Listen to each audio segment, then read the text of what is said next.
Let's talk about blood sugar regulation and metabolism, and what does this have to do with hypermobility syndromes.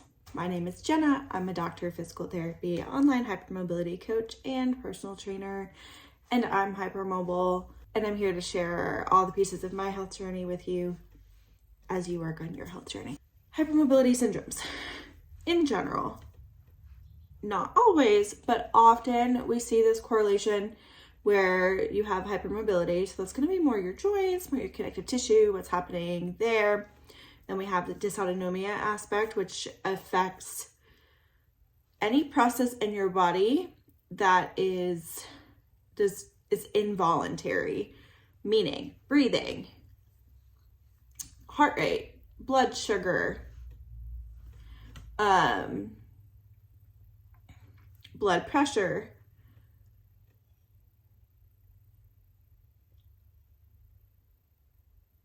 digestion, and blood sugar. It's things that you don't have to think about, they just happen to keep you alive. That's your autonomic nervous system that does that. So that falls in the dysautonomia aspect, which can contribute to blood sugar regulation issues.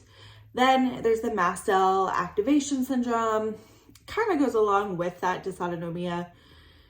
For some people, you don't have to have a million allergies. Some people do have a million allergies to everything, and that's what causes this, or that's where their symptoms present.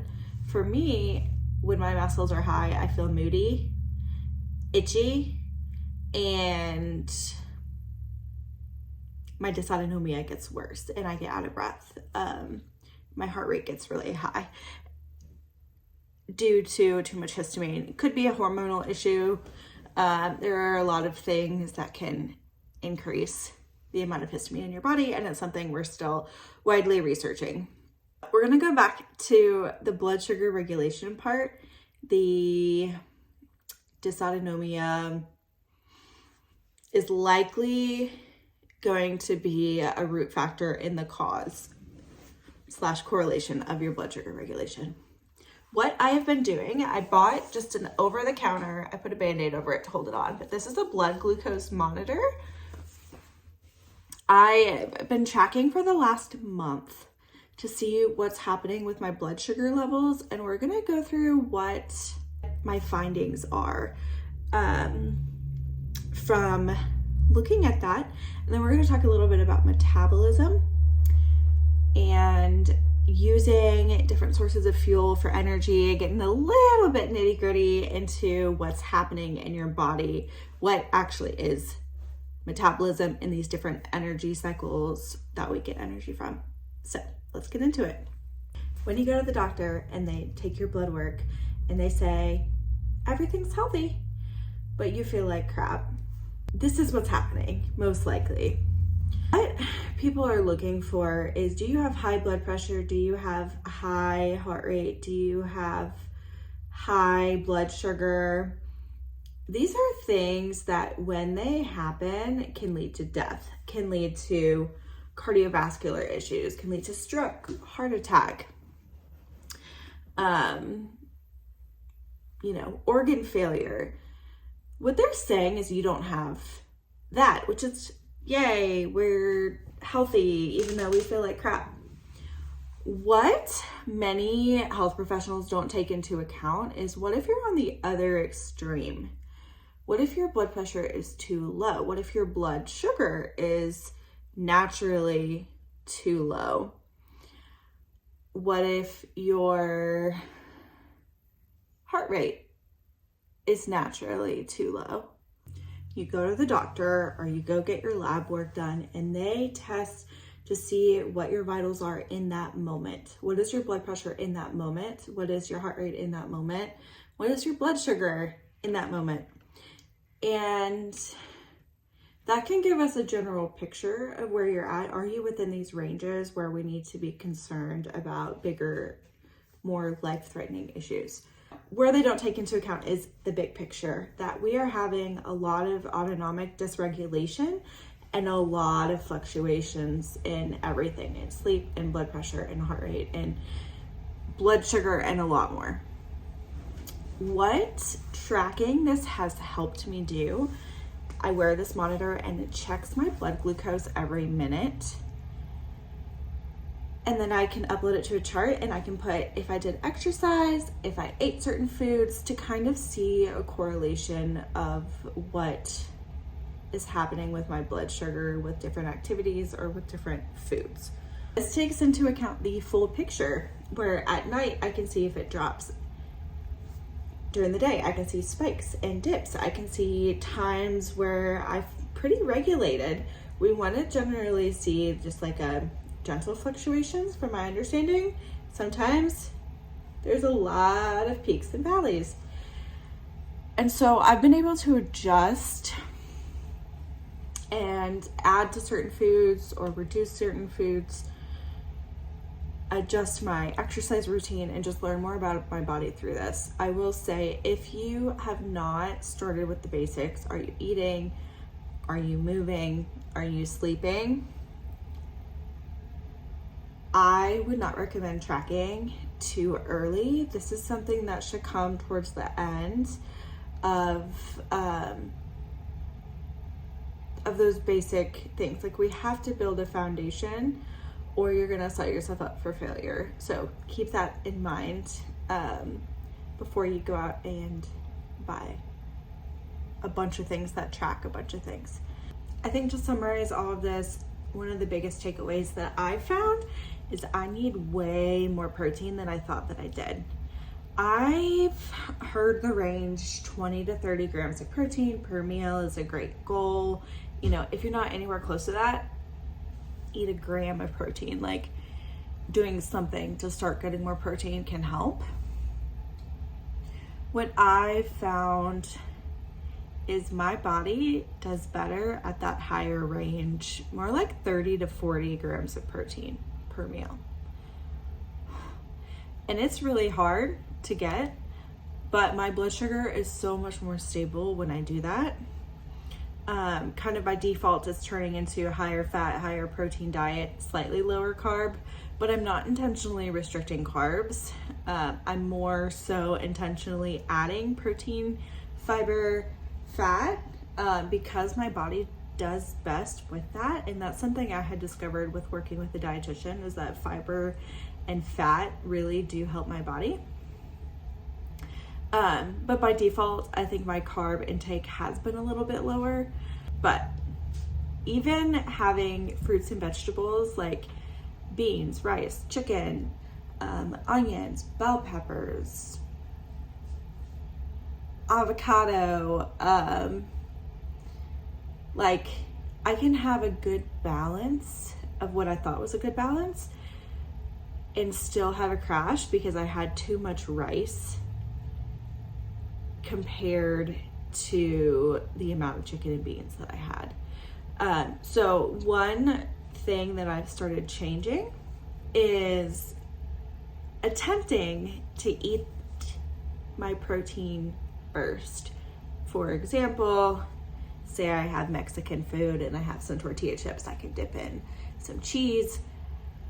Trying to eat at least a couple bites of chicken before even putting a tortilla in my mouth. I've found that my body metabolizes glucose so quickly and is so efficient with glucose and getting it for energy that I end up getting a spike, and then my body overreacts and crashes. Trying to be a little bit less overreactive because my body likes to do that in a lot of different ways. Quick anatomy lesson: when you eat food, glucose is sugar. It hangs out in your bloodstream. It's also stored in your body in a couple of different places: muscles, liver, and it's called glycogen when it's stored. But still, we're going for, like, sugar is kind of the source of energy. Your brain needs sugar. It's readily available, so your body can grab it very quickly for energy because it's in your blood. Fat is an amazing source of fuel that keeps you alive, and it is not a representation of what your worth is, like how much fat you have. So, you know, make a mental note of that. Before doing a lot of this tracking, I think you need to be able to separate your worth from it, and see it as a source of fuel. Otherwise, you're working on like shrinking yourself or adding more. It becomes a whole thing. Fat is a source of energy and fuel that we use in low intensity exercise. Walking around, doing your day-to-day, we are using fat as a source of fuel because we can metabolize it more slowly than the glucose, which is going to be, oh, I'm running from a bear, let me pull this glucose really quick so that I have the energy. When, say, if you're a runner, or if you've ever heard runners say that they like hit a wall at about an hour of exercise, this is when your glucose and glycogen stores are gone and you switch energy systems from glycogen, glucose, to fat. Fat metabolism is much slower, so if you're still trying to exercise and run, you lose so much energy really quickly until you can supplement some glucose or slow down and just walk. Here's what I've noticed in my own body. I am in fight or flight a lot. I've been working really, really intentionally on getting into more of that fight or flight versus rest and digest, more in the middle, by spending a lot more time on the rest and digest. For me, this has looked like really low intensity exercise and just, we're looking for more balance over time. Basic energy system overview. We have creatine phosphate. I also supplement creatine. This helps you with the first 10 seconds of exercise, to where you can lift something really heavy, probably once, or you can sprint like 10 seconds. Then you switch over into glycolysis. This is where you're going to have glucose readily available to turn into lactate.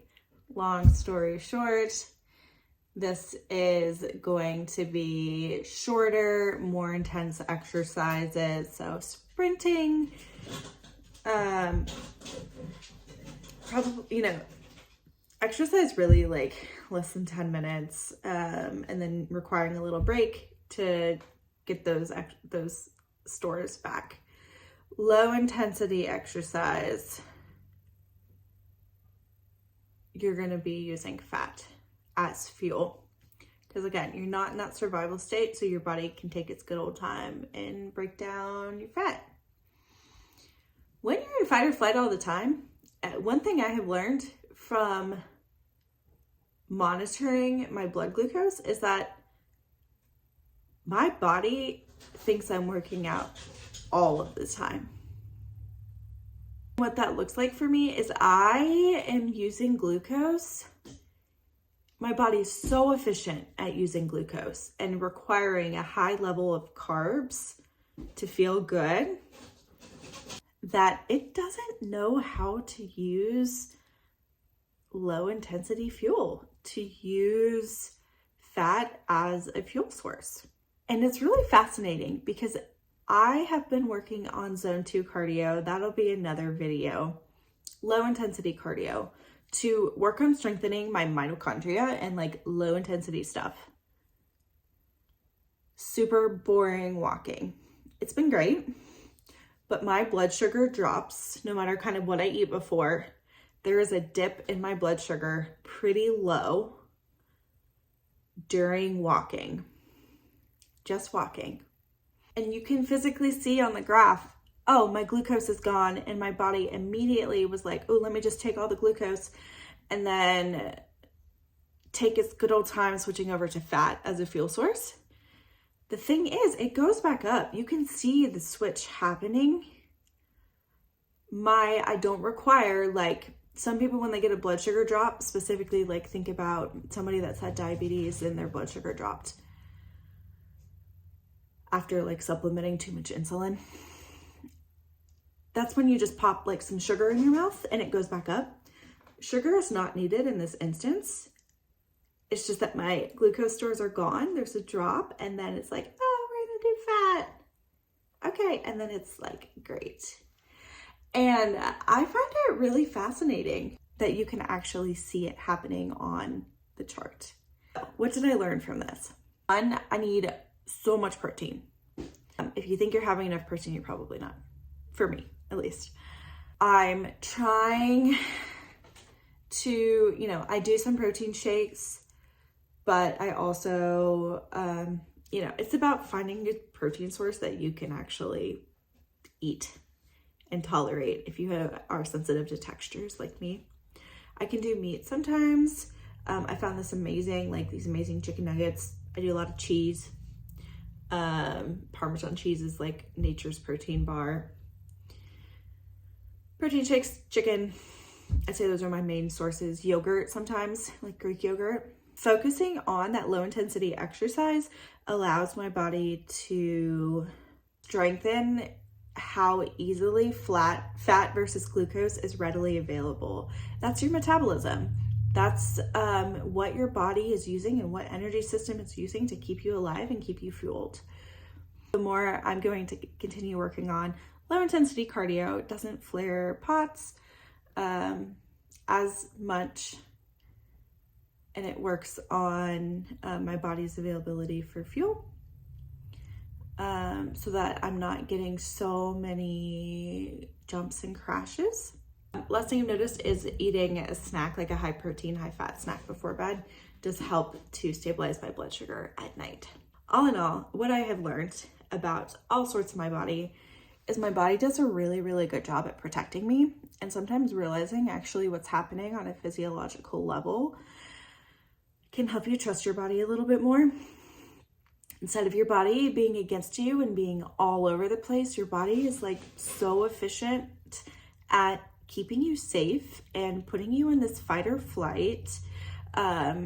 You're not meant to be in that state for these long periods of time. So your body has adapted to the stressors put on it for whatever reason. And for me, it's really empowering knowing what's happening, and it allows me to trust my body a little bit more. Even my blood sugar is overreacting. I have too much insulin sensitivity, so when I eat something that might have a lot of carbs, it goes up. It releases the insulin, which is amazing. It's better to be insulin sensitive than it is to be insulin resistant. Insulin resistant is where you have to supplement insulin, and that is diabetes. I am so good that it's like, we got glucose, let's dump this insulin, and then it crashes down, and that's called reactive hypoglycemia. It eventually makes its way back up, but it doesn't always feel good. But my body's great at running from bears long term. So we're working on reminding myself that a bear is not always in the midst, and that it is safe to relax sometimes. This was kind of a long-winded video, but I think this information is really important. We talked a little bit about zone 2 cardio, which I will be creating a video on that as well. Comment if you have any questions. I will either answer in the comments, or I will make another video answering your questions. And as far as the glucose monitor, mine was called Lingo. It's pretty cheap for what I've found, and over the counter. You don't need a prescription. I asked for a discount code and I don't have it yet, but if I get a discount code for you all, I will post it in the comments if you are interested in trying some blood sugar tracking. Thanks for watching. Make sure you subscribe, and I will see you in the next video.